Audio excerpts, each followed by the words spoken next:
बस ऐसे ही काफी देर तक वे कालू कौवा और मीनू चिड़िया दोनों ही घर बनाने के लिए अच्छी सी जगह ढूंढ रहे होते हैं। फिर ऐसे ही काफी देर के बाद मीनू चिड़िया को एक बहुत ही अच्छी सी जगह मिल जाती है जहाँ पर वे अपना घर बना सके।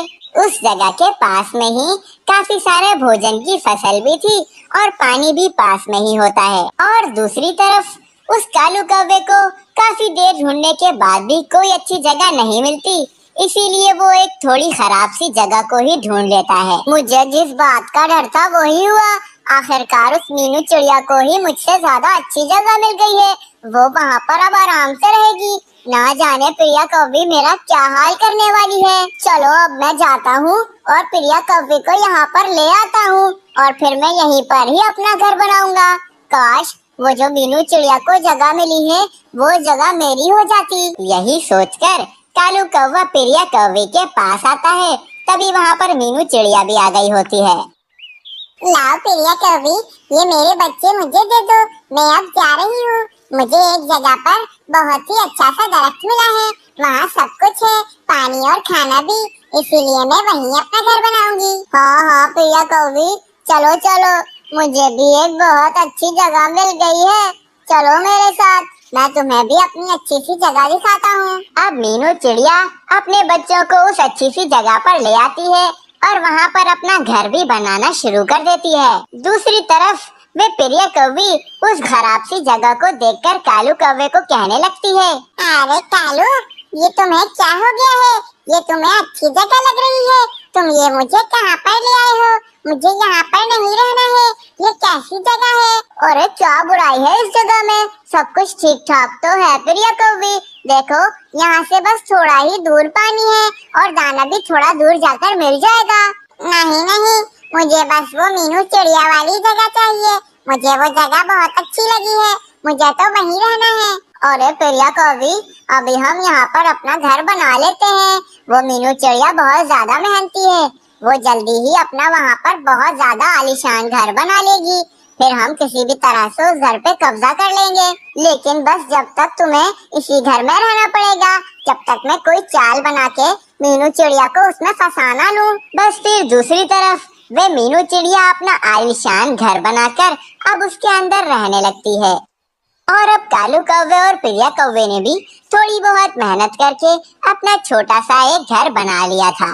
अब वे कालू कौवा अपने घर में बैठा यही सोच रहा होता है कि वे किस तरह से मीनू चिड़िया को उसके घर से निकाल दे। फिर काफी देर सोचने के बाद उस कालू कौवे को एक काफी अच्छा सा उपाय मिल जाता है। अब रात में मीनू चिड़िया अपने बच्चों के साथ आराम से अपने घर में सो रही होती है, तभी चोरी छुपे वहाँ पर मीनू चिड़िया के घर में कालू कौवा घुस जाता है।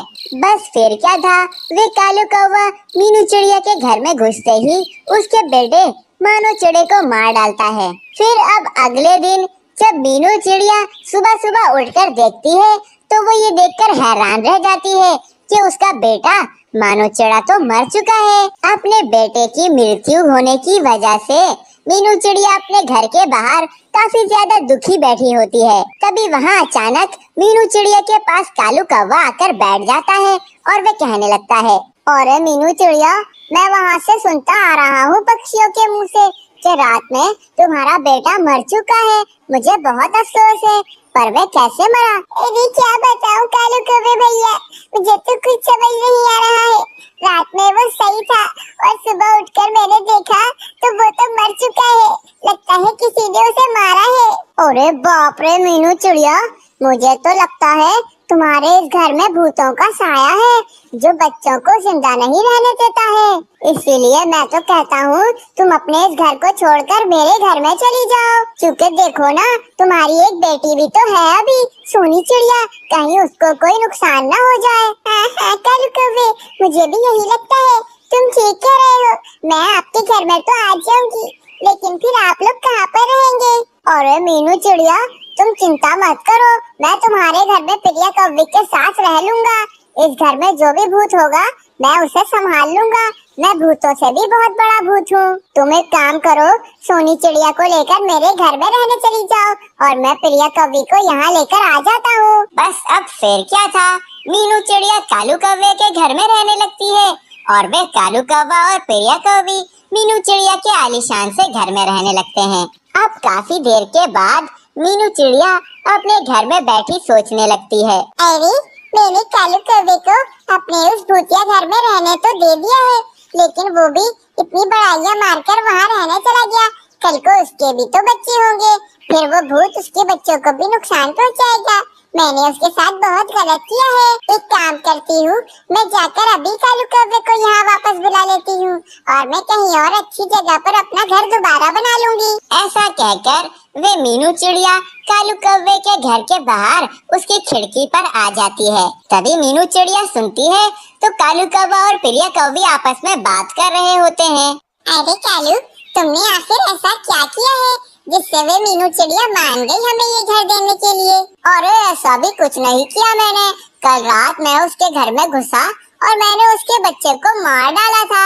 सुबह उठ के मैंने उसे डरा दिया कि तुम्हारे घर में भूत है जो कि बच्चों को खा जाता है, इसीलिए मैंने उसे अपने घर में जगह दे दी और मैं हमारे घर में आ गया हूँ इस अच्छे से। अब मानती हो ना तुम कि मेरा दिमाग बहुत ज्यादा शातिर है। ये बात सुनकर मीनू चिड़िया के पैरों तले जमीन खिसक जाती है। मीनू चिड़िया बहुत ज्यादा गुस्से में आ जाती है। बस फिर क्या था, अब वे मीनू चिड़िया जंगल के तोते महाराज को जाकर सारी की सारी बात बता देती है। अरे ये क्या कह रही हो तुम मीनू चिड़िया? मेरे इस जंगल में इतना बड़ा अन्याय, मैं उस कालू कौवे को नहीं छोड़ूंगा, मैं उसे सजा दूंगा, उसने एक कत्ल किया है। बस फिर क्या था, वे तोते महाराज उस कालू कौवे को उम्र कैद की सजा सुना देते हैं और अब प्रिया कौवी उस घर को छोड़कर वापस अपने पिताजी के पास चली जाती है। बस अब फिर से मीनू चिड़िया अपने आलीशान से घर में खुश रहने लगती है। अब सब कुछ ठीक ठाक हो जाता है।